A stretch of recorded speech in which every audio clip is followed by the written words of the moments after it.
So first of all அந்த படத்தோட expectation சொல்லுங்க. நிறைய மக்கள் கிட்ட கேட்டுட்டேன், ரொம்ப ஹைப்பா செம்மையா இருக்கு அப்படின்னு சொல்றாங்க. உங்களோட எக்ஸ்பெக்டேஷன் கொஞ்சம் ஸ்பெஷல் எங்களுக்காக ஒரு சில வார்த்தைகள்.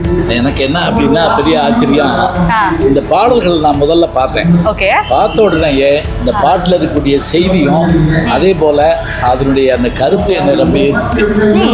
காட்சி அதை காட்டு பிரமாதமாக இருந்தது. ஏன்னா ஒரு படத்தோட வெற்றிக்கு அடித்தளமாக இருக்கிறது பாட்டு தான். முதலமைச்சராக இருந்த எம்ஜிஆர் சொன்னார், என் நாற்காலியில் ஒரு கால் வந்து பட்டுக்கோட்டை கல்யாண சுந்தரத்தோட பாட்டு அப்படின்ட்டார். அதுபோல் இந்த படத்துக்கோட பாட்டு சிறப்பு. அதுக்கு அவரே இசையமைச்சிருக்காரு. யார்? நம்முடைய இயக்குனர் இசையமைச்சு அவரே எழுதியிருக்காரு, அவரே டைரக்ட் பண்ணியிருக்காரு, அவரே நடிச்சிருக்காரு. இத்தனையும் ஒரு பெரிய எதிர்பார்ப்பை கொடுத்துருக்கு. ரெண்டாவது அழகு குயினாக இருக்கக்கூடிய ரக்ஷிதா.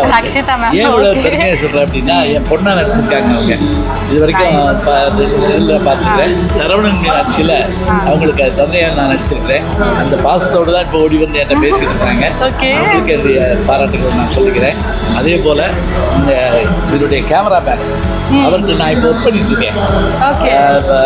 ராஜா சார் அவர்கள், அவர் வந்து இந்த மர்மப்படத்துக்கே உரிய அந்த ஒரு பயமுறுத்தல், அதே நேரத்தில் வேகமான அந்த டான்ஸுக்கான ஒரு எங்கே இருந்து கேமரா அதை எடுத்தார் அப்படிங்கிற மாதிரியான ஒரு நமக்கு இது. அதனால் நல்ல கேமரா, நல்ல எடிட்டிங், நல்ல இசை, நல்ல வசனங்கள், அதே போல் நல்ல ஆர்டிஸ்ட். இத்தனை விஷயங்களுக்கு நடுவில் ஒரு புத்தர் வர்றாரு பாருங்க. அதை பார்த்த உடனே எனக்கு ஆச்சரியமாக இருக்குது. ஏன்னா மதங்களில் முதல் வகையில் சொல்லப்படுறது அதுதான். ஞானத்துக்கு ஒரு அடையாளம் அந்த அதுதான் சொல்லுவாங்க. ஒரு பக்கம் அருவாளும் இன்னொரு பக்கம் புத்தருமா இருக்கிறது ஒரு முரண்பாடான இணைப்பாடு நமக்கு தெரியுது. அதனால் இந்த எதிர்பார்ப்போடு நம்ம படத்துக்கு வருவோம். 99-100 நாளைக்கு மேலே ஓடுன்னு நான் நம்புகிறேன். 100க்கு எவ்வளோ இடைவெளி, சின்ன இடைவெளி நிச்சயமாக ஆமாம். வாழ்த்துக்கள். நம்ம உங்கள் எதிர்பார்ப்போடு நானும் படம் பார்ப்பேன், பார்த்துட்டு பேசுவேன்.